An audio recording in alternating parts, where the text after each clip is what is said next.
دسترخوان کی وسعت کا یہ عالم تھا کہ آنے والے مہمانوں کی ضیافت میں کوئی کسر نہ چھوڑتے، انواع و اقسام کے خوان چنواتے، ساتھ ساتھ علمی ضیافت سے بھی بہرہ ور فرماتے، نئی نئی مطبوعات دکھاتے،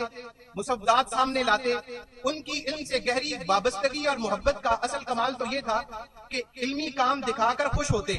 اصل میں وہ علمی جمال پہ خوش ہوتے، کیونکہ علمی جمال علمی کمال کا آئینہ دار ہوتا ہے، اور جمال کو بنظر تحسین دیکھنا سنت الہیہ ہے۔ ڈاکٹر عبادت بریلوی اپنی کتاب تنقیدی زاویے میں لکھتے ہیں کہ انسان فطرتاً حسن کا شیدائی ہے، اس کے جملہ احساسات پہ احساس جمال غالب ہے، اسی لیے یہ خود سے وابستہ ہر شے میں حسن کا متلاشی و متمنی ہے۔ قبلہ مفتی اعظم رحمت اللہ تعالی علیہ میں احساس جمال کا یہ وصف کامل طور پر پایا جاتا تھا۔ یہی وجہ تھی کہ ان کی ذات میں پس و پیش، حضور و غیوب، جملہ متعلقات اور متوسلین میں ذوق جمال،